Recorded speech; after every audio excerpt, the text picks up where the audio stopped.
TV11 news में आपका इस्तकबाल है। एनएचएम आउटसोर्सिंग हेल्थ वर्कर्स 4 महीने से उनको सैलरी नहीं मिली है।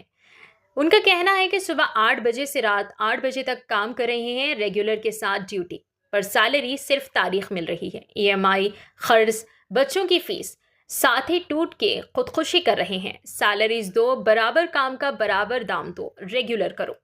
इलेक्शन से पहले वादा था परमानेंट करेंगे। रेवंत रेड्डी साहब, वादा क्या हुआ? जब तक सैलरी नहीं, महाधरना जारी रहेगा। ये मेहनत की कमाई है, भीख नहीं। आइए नाज़रीन, देखें इसी की तफसीली रिपोर्ट। TV11 न्यूज को लाइक करें, शेयर करें और सब्सक्राइब करना ना भूलें। అదంతా బ్రేక్ అండి, చాలా బ్రేక్ అండి. మే అన్నారు, జూన్ అన్నారు, జూలై అన్నారు, ఏప్రిల్ నుంచి అన్నారు. మే 5 తారీఖు 1 తారీఖే మీకు సాలరీస్ కట్టిస్తానని చెప్పారు. ఏమైంది? అది పోయింది. ఇప్పుడు మే వచ్చింది, జూన్ వచ్చింది. ఫస్ట్ వరకే వేరే కంటే ఏమైనా ఇన్కమ్ ఉందా? మాకేం లేదు సార్, ఇదే ఏజెన్సీ, ఈ జాబే. మరి ఈ జాబ్ నుంచి డబ్బులు రావట్లేవు. పిల్లల పరిస్థితి ఎట్లా? పిల్లలు అదే కదండి, అప్పుల పాలు కట్టలేక అంత ఆగమాగం అవుతుందండి. చాలా ఇబ్బందులు ఉన్నాయి. చాలా ఇబ్బందులు అండి. గవర్నమెంట్ ప్రభుత్వం కొత్తగా వచ్చింది, ప్రభుత్వం అందరినీ రెగ్యులరేషన్ చేస్తారని చెప్పి నమ్మించి మోసం చేసింది రేవంత్ రెడ్డి గారు. ఇంతవరకు న్యాయం చెప్పండి. కరోనా టైంలో ఎంత కష్టపడ్డాం తెలుసా? సబ్బి చాకరీ చేసి కష్టపడ్డామండి కరోనా టైంలో. అప్పుడు రేవంత్ రెడ్డి అప్పుడు పదవిలు లేనప్పుడు కరోనా టైంలో ఆశా వర్కర్లని వీళ్ళందరినీ ఎట్లా చూసుకున్నాడు? పర్మిట్ చేస్తా అని చెప్పి నమ్మించి మోసం చేసి ఈ స్థాయికి ఇప్పుడు ఈ ముఖ్యమంత్రి ఉండి కూడా వేస్ట్ అండి. తెలంగాణలో ఉన్న ముఖ్యమంత్రి రేవంత్ రెడ్డి గారు వేస్ట్ అండి.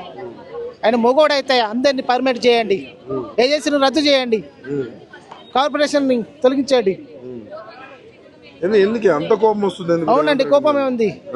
ఎందుకు అంత బాధ అండి? బాధ భరించలేకపోతున్నామండి. ఇంత ఘోరం అండి, ఇంత జారిపోతుంది. ఆడవాళ్ళు ఉన్నారు, సీపార్లు కూడా ఎంత కష్టపడ్డా కాయకల్ప అంటారు, పని చేయించుకుంటారు, జీతాలు అయితే ఇయ్యారండి తెలుసా? సబ్బి చాకరీ చేస్తారండి. మెడికల్ అంటే అసలు మెడికల్ అయితే అవునండి, లేకపోయినా మీరు ఉండాల్సిందే, అందరూ ఉండాల్సిందే. లివ్వులు ఇయ్యారు, పాడియారు. ఈ కాంట్రాక్ట్ వాళ్ళకైతే లివ్వులో లేవండి. సంవత్సరానికి వీళ్ళకు నెలకు 4 ఆఫ్లు. వాళ్ళు ఎట్లా బతుకుతారు? వీళ్ళకు 15,600 జీతం అయితే 11,000 రూపాయలు ఇస్తున్నారు వీళ్ళకు. కాంట్రాక్ట్ వాళ్ళకు ఎంత జీతం అయితే 15,600 జీతం అయితే వీళ్ళకు 11,000 ఇస్తున్నారండి. మిగతా 4,600 ప్రభుత్వం దోసుకుంటుంది కావచ్చు, తిట్టున్నారు కావచ్చు, ప్రతి ఏజెన్సీ వాళ్ళని తీసుకున్నారు. మీ దగ్గర దోసుకుంటే ఏమొస్తుంది? పేదలు కాదే మీరు. అంటే ఏంటి, రిచ్ కిడ్స్ అయితే ఎవరు కూడా ఇక్కడ జాబ్ చేయరు కదా, ఇలాంటి జాబ్ అదంటే కూడా లేదండి. మరి ఏంది ఈ పరిస్థితి? ఇట్లా ఉంటాయి అనుకున్నారు అసలు కాంగ్రెస్ వస్తే? అదే కదా, ప్రభుత్వం వచ్చింది అందరి మనల్ని ఆదుకుంటాడు కావచ్చు మేము ఆశతో ఉంటే, ఇట్లా ప్రభుత్వం వాళ్ళు కడిపే కొట్టింది. ఎంతవరకు న్యాయం చెప్పండి? వెల్లంపల్లి నుంచి హైదరాబాద్ నుంచి వచ్చినాము. అప్పో చెప్పో చేసి హైదరాబాద్ రావడానికి పైసలు 1 రూపాయి లేదు సార్, పైసలు లేవు. ఎట్లా అడుక్కున్నాం సార్, ఇటు పక్క వాళ్ళు అడిగితే 500 ఇచ్చి మేము ఈ స్థాయికి వచ్చినాం, హైదరాబాద్కి వచ్చినాం. 500 ఛార్జీలు, తిండి అంతా.